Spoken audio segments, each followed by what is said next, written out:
मुखिया का काम क्या है? सबसे पहला चीज़ कि मैनेजमेंट और इन लोगों में वो क्वालिटी नहीं है। बताइए कि पिछले 20 सालों में जो भी हमारे जनप्रतिनिधि जो हमारे पंचायत के हैं, हमको लगता है उनके किसी के पास भी कोई आंकड़ा नहीं होगा कि हमारे किस वार्ड में कितने लोगों को अभी भी जो है इंदिरा आवास बाकी है या पेंशन बाकी है या राशन कार्ड बाकी है।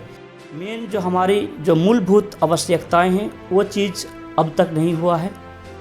एक इंसान के ज़िंदगी में शिक्षा ही सबसे महत्वपूर्ण चीज़ है और उसका जन्मसिद्ध अधिकार भी है शिक्षा। हमारा जो मेन मकसद है वो सबसे पहले शिक्षा के ऊपर कि हर जो है मने वार्ड में कोचिंग सेंटर खोला जाएगा और गरीब अमीर किसी के भी बच्चे हो उनको 50 रुपये में महज मैट्रिक तक की शिक्षा दी जाएगी, जिसका मेरा पहला उद्देश्य है। बिहार में कोई ऐसा पंचायत नहीं होगा जहाँ पे जो है आपका ऑक्सीजन फैसिलिटी अवेलेबल हो, लेकिन मेरा जो मैनिफेस्ट है, जो मेरा मुद्दा है, उसमें ये भी एक पॉइंट है कि आपका हर वार्ड में एक ऑक्सीजन दिया जाएगा। जो है अपना जो हमारा जॉब है वो छोड़ करके आज हम पंचायत चुनाव में हैं। Every week will train all family who are living in our panchayat. 12 point के ऊपर में व्यक्तिगत रूप से काम करें जो आज तक कोई भी मुखिया, हमको लगता है बिहार के कोई भी मुखिया इस प्रकार का काम सोचा भी नहीं होगा और किया भी नहीं होगा जो हम मुद्दा लेकर चल रहे हैं। खास करके जो हमारे प्रतिनिधि जनप्रतिनिधि हैं, दिग्गज हैं, बड़े हैं, उन लोगों का हम लोगों को प्रमोट करना चाहिए, प्रोत्साहन देना चाहिए। हम लोगों को आगे बढ़ाने के लिए एक जोश, एक एनर्जी देने की ज़रूरत है उन लोगों को, पर इस तरह का बात बोलने का शायद उन लोगों को ज़रूरत नहीं है। ज़्यादा जब किए हैं तो मरते दम तक रहेंगे और समाज में अगर मर भी जाएंगे समाज के हित में ही काम करेंगे। चीज़ का जिम्मेदारी एक प्रतिनिधि को आप जो है 100 रुपया, 200 रुपया, 500 रुपया लेकर के अगर आप मत करते हैं तो ये बहुत बड़ी गलती होगी आपके लिए। मत एक ऐसे प्रतिनिधि को दीजिए जो आपके समाज के लिए हमेशा सही सोचता हो, कभी किसी को तकलीफ़ नहीं देता हो और हमेशा दूसरों को प्रोत्साहन करता हो। बिहार पंचायती चुनाव का आगाज हो चुका है और सभी जनप्रतिनिधि इस तैयारी में जुट चुके हैं। चुनाव आयोग भी इस बार पहली बार पंचायती चुनाव ईवीएम से कराने का मूड में है। हालांकि अभी फैसला कोर्ट में है। ईवीएम का जो डिमांड किया था, अभी ये कोर्ट का फैसला आना बाकी है। जैसे ही कोर्ट का फैसला आता है चुनाव की तारीखों का भी ऐलान हो जाएगा। इसी दौरान हम लगातार अलग अलग पंचायतों में जाकर वर्तमान के जो जनप्रतिनिधि हैं, मुखिया है, सरपंच हैं, उनसे बात करते हैं और जो इस बार प्रत्याशी हैं और ख़ास करके जो युवा प्रत्याशी हैं उन लोगों को भी हमारी टीम खोज रही है और उनसे बात लगातार कर रही है। इसी क्रम में आज हम आ पहुँचे हैं बरारी प्रखंड के सुखासन पंचायत में। 20 वार्डों का एक बहुत ही अच्छा खासा आबादी वाला ये पंचायत है, जो विधानसभा में भी एक अहम रोल निभाता है। ये पंचायत विधायक बनाने में या फिर लोकसभा में सांसद बनाने में।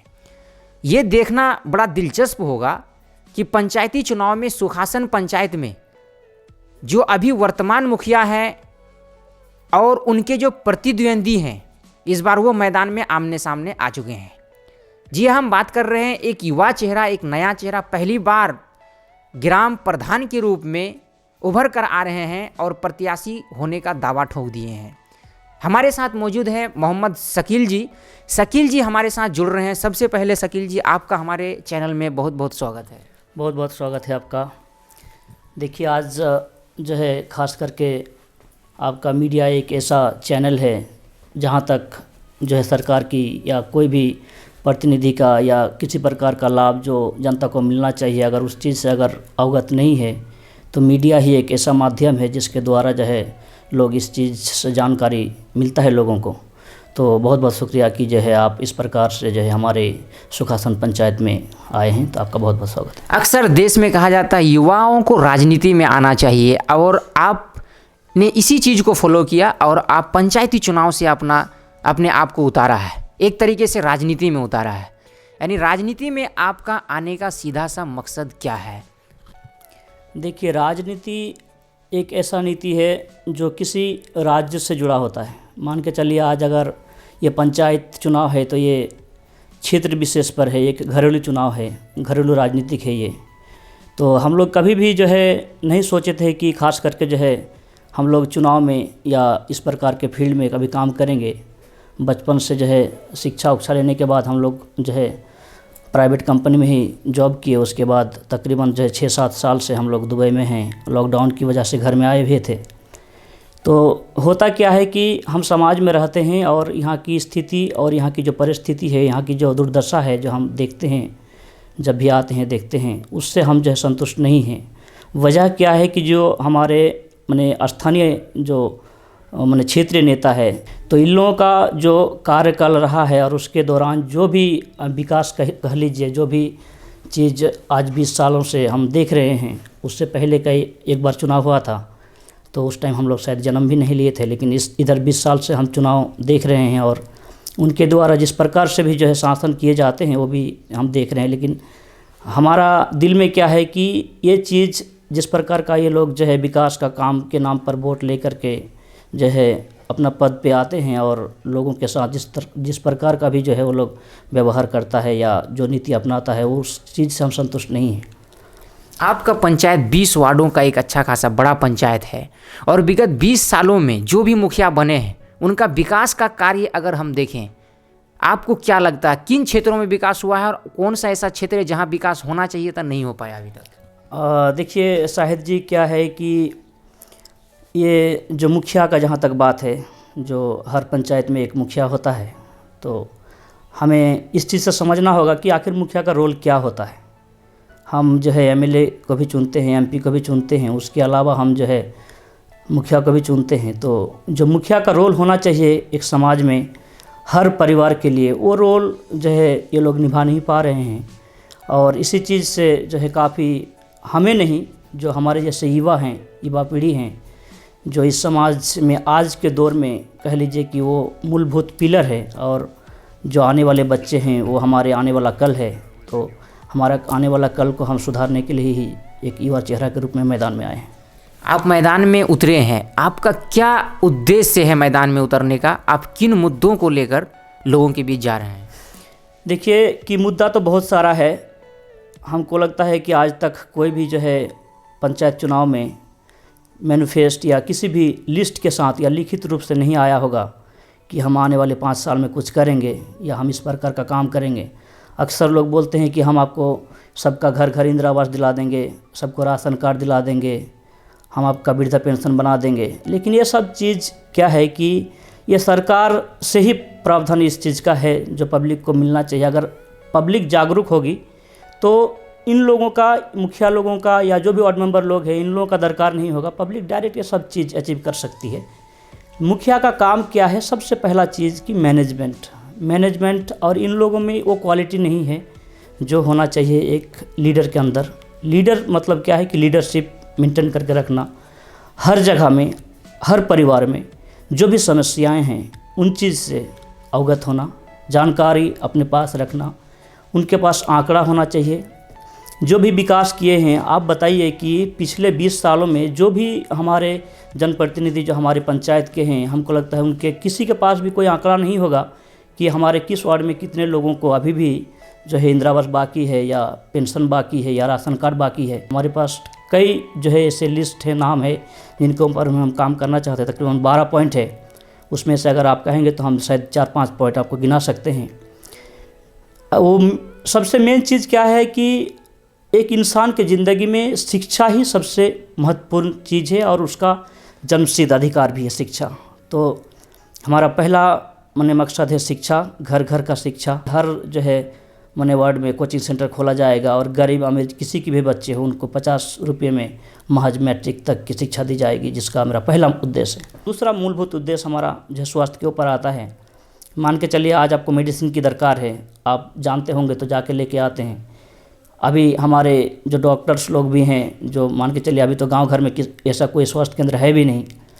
तो मेरा मेन उद्देश्य क्या है कि हर वार्ड में एक छोटा सा जो है किसी के दरवाजे में हो या मेरे द्वारा बनाया हुआ कोई एक ऐसा स्थान फिक्स हो जहाँ पर एक स्थान हम जो है ऑक्युपाइड कर सकें और वहाँ पे जो हमारे प्रैक्टिशनर डॉक्टर्स लोग हैं वो भी बैठेंगे और जो भी हमारे माने लोकल डिस्ट्रिक्ट के डेजिग्नेटेड डॉक्टर्स हैं वो भी हम हफ्ते में एक दिन उन लोगों को अरेंज करेंगे। और जो भी ये लोग मेडिसिन लिखेंगे, चाहे प्रैक्टिशनर हो या डेजिग्नेटेड डॉक्टर्स हो, जो भी मेडिसिन लिखेंगे उसमें 20% छूट देने की बात कर रहे हैं हम। तो ये दूसरा पॉइंट था। तीसरा पॉइंट क्या है कि आज हमारे गरीब समाज जो है अपने बच्चे बच्चियों को जो है शादी कराते हैं, वक्त आने पर शादी करवाते हैं, लेकिन उनके पास शादी कराने का क्या, तो घर में खाने का नहीं होता तो शादी कैसे कराएंगे। आज सबको इच्छा होता है कि जो है हमारे बच्चे की या बच्चों की जो है शादी धूमधाम से करें, लेकिन उसके पास ऐसा क्षमता नहीं होता है। तो उसके लिए भी हम सोचे हैं कि जो है हर 4 वार्ड में एक टेंट फैसिलिटी का ये दिया जाएगा पब्लिक को, और चाहे गरीब हो या अमीर उस टेंट का फ़ायदा ले सकता है। महज सिर्फ जो है मजदूरी दे के जो लगाने और आने जाने का, लेके आने का और रखने का जो भी महज खर्च होगा वो दे करके वो जो है अपने शादी में इस्तेमाल कर सकता है। तो इस प्रकार से और भी कई एक चीज़ है। अभी पिछले दो महीना पहले जो है मेरे पिताजी गुजर गए हार्ट अटैक से, और उसका मेन कारण क्या है कि सांस जो है अचानक रुक गई थी। आज देखिए शाहिद जी कि बिहार में कोई ऐसा पंचायत नहीं होगा जहाँ पे जो है आपका ऑक्सीजन फैसिलिटी अवेलेबल हो, लेकिन मेरा जो मैनिफेस्ट है, जो मेरा मुद्दा है, उसमें ये भी एक पॉइंट है कि आपका हर वार्ड में एक ऑक्सीजन दिया जाएगा। होता क्या है कि आपको अगर अटैक आ जाए तो आप ऑक्सीजन लगा के कैसे भी आप जो है हमारे पास के स्वास्थ्य केंद्र तक जा सकते हैं। ये सारा मैनिफेस्टो आपने लिखित में रखा है? मेरे पास ये चीज़ लिखित में है और मेरे द्वारा ही लिखा गया है।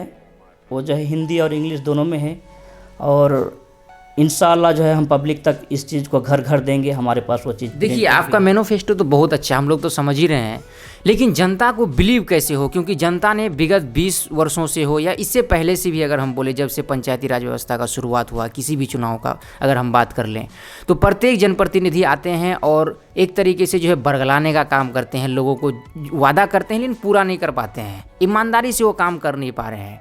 आप पहली बार चुनाव मैदान में उतरे हैं और आपका जो उद्देश्य मैनिफेस्टो है ये अच्छा है, लेकिन जनता को कैसे बिलीव होगा? क्योंकि हमेशा उन्होंने अपने जनप्रतिनिधियों को बेईमानी करते हुए देखा है, धोखा देते हुए देखा है। देखिए शाहिद जी, ये आपकी बहुत अच्छी बात है जो आपने कही कि अक्सर लोगों को जो है इस चीज़ से धोखा मिला है, और जिसका ही परिणाम है कि आज हम जो है अपना जो हमारा जॉब है वो छोड़ करके आज हम पंचायत चुनाव में हैं। ये सबसे पहला जो है मेरा मकसद है कि आज हम इसी वजह से पंचायत चुनाव में हैं, और हम जनता को भरोसा दिलाना चाहेंगे कि मान के चलिए आज हम एक लॉजिस्टिक्स कंपनी में है दुबई में, तकरीबन 6-7 साल से वहाँ पे ऑपरेशन मैनेजर के रूप में काम कर रहे हैं, और हमारा 155 देशों के साथ डीलिंग है। आप बताइए कि एक देश में हमारा हज़ारों जो है ट्रांजैक्शंस एक दिन में होता है, उनका लेखा जोखा हम हर दिन उनका एक डेली रिपोर्ट भेजते हैं। आप जो है एक्सपेक्ट भी नहीं कर सकते हैं कि हम ये सब चीज़ कैसे करते हैं, जबकि हम पंचायत चुनाव में इसमें आज समाज सेवा में 1 साल से कंटिन्यू हैं, और हर एक दिन मेरा जो है डेली रिपोर्ट हमारी कंपनी को हम भेजते हैं। तो लोगों को लगता होगा कि ये बहुत मुश्किल है, लेकिन मेरे लिए बहुत ही आसान लगता है जो हम डेली लाइफ में करते हैं। क्योंकि आप जिस पंचायत से चुनाव लड़ रहे हैं वो भी ग्राम प्रधान का चुनाव लड़ रहे हैं पहली बार, और आपकी जो प्रतिद्वंदी है, आपके सामने जो कैंडिडेट है, उनको बड़ा एक्सपीरियंस भी है और कुछ टर्म जो है इस पद पे जो है बने भी हुए हैं। आप इस चीज़ को कैसे तोड़ेंगे? जनता को अपनी तरफ कैसे खींचेंगे? क्या है प्लानिंग आपका?